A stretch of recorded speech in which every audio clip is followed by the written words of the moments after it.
Kedua, mengenai menjana pertumbuhan berkualiti perumahan.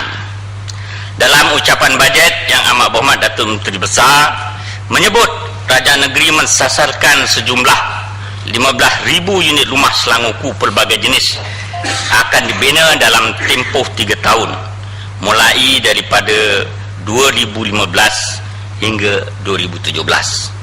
Namun mengapa sasaran perumahan di bawah program ini telah dikurangkan sebanyak 20,000 unit, sedangkan sebelum ini kerajaan negeri telah mengumumkan melalui kenyataan Esko berkenaan dalam sidang DUN April 2014 bahawa kerajaan negeri mensasarkan pembinaan rumah-rumah tersebut di bawah program Selangorku sebanyak 35,000 unit yang turut melibatkan kerjasama dengan pemaju swasta menjelang tahun 2017.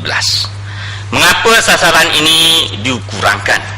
Apakah kerajaan negeri ini ingin menutup kegagalan bahawa dalam tempoh tersebut belum dapat melaksanakan perumahan mampu milik sebagaimana disasarkan?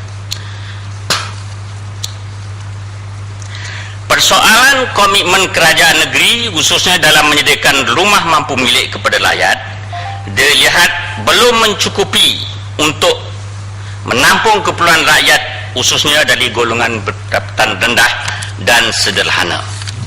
Negeri ini yang mana sebilangan besar daripada mereka masih menagih perhatian kerajaan negeri kerana untuk mendapatkan kediaman mereka. Umum mengetahui bahawa kos perumahan termasuk tanah di Selangor dilihat sebagai semakin meningkat setiap tahun, yang mana purata kenaikan itu diunjulkan pada kadar 7% berdasarkan hasil kajian yang dibuat oleh Perunding Hartanah C.H. William Talha dan Wong Sendam Berhad yang dilaporkan menerusi media pada tahun 2012. Bajet 2014 dilihat hampir setahun berlalu.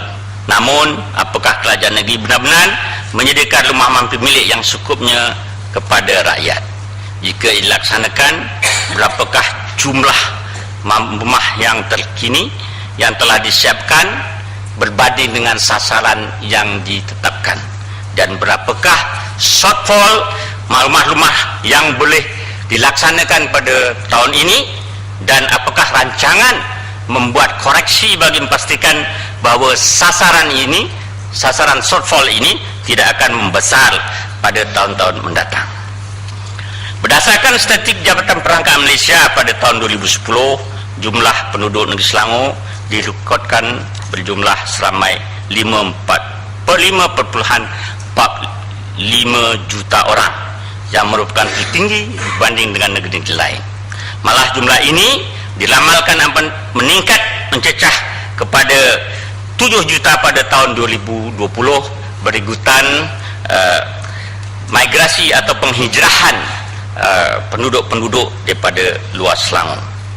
Mengambil kira jangkaan pertambahan penduduk Selangor itu, ia dah tentu memberikan kesan kepada pertambahan penduduk dari kumpulan yang berpendapatan RM1,500 sebulan, yang mana ia sekaligus mempengaruhi peningkatan permintaan terhadap perumahan mampu milik di negeri. Jadi bagaimana dengan sasaran kerajaan sebelum ini yang mahu menyediakan 40,000 unit perumahan mampu milik yang cukupnya kepada rakyat Selangor di bawah program Rumah Selangorku?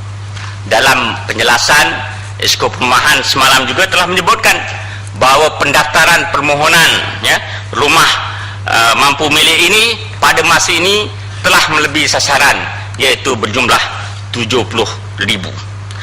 Justru itu,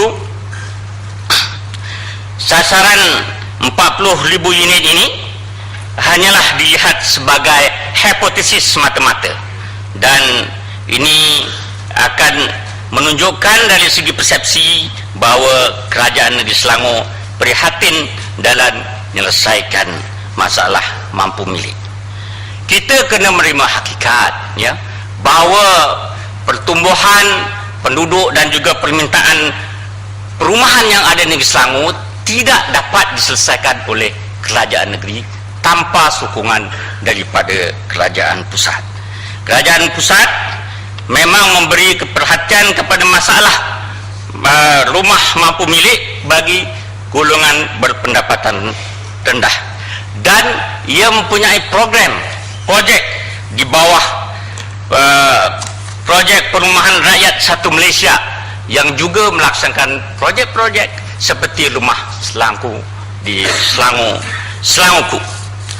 Persoalannya, pendekatan penyelesaian rumah mampu milik hendaklah dibuat secara holistik dengan kerjasama daripada kerajaan persekutuan melalui pelaksanaan kedua-dua projek mampu milik di negeri Selangor bagi memenuhi sasaran permintaan yang ada di negeri ini. Sekiranya kerjasama ini dapat dijalinkan antara kerajaan negeri dan kerajaan pusat untuk membina lebih banyak rumah mampu milik negeri, saya yakin percaya rakyat di negeri Selangor ini akan dapat menikmati kemudahan tersebut dengan lebih cepat lagi. Oleh itu saya mengharapkan kepada Yang Berhormat Datuk Menteri Besar dan Kerajaan Negeri Selangor yang baru agar bersikap lebih terbuka untuk bekerjasama dan lebih friendly kepada kerajaan pusat bagi memberikan kemudahan-kemudahan yang sama dengan izin, maaf friendly dengan izin. Sungai Burong, Bukit Gasing minta mencelah. Ya, nanti saya berikan ayat sikit. Ayat itu tergantung nanti. Ya. Friendly sikit ya. Okey. Bersikap lebih terbuka untuk memberikan kemudahan-kemudahan yang sama sebagaimana kemudahan yang diberi oleh projek rumah mampu milik Selangorku, seperti pengecualian tertentu, fast track, diskaun, pencukuran tanah, pengecualian cukai tanah, pengurangan premium dari nilai tanah semasa, penambahan kepadatan density sehingga 120 unit sebagaimana dibentangkan dalam bajet pada hari ini. Okey.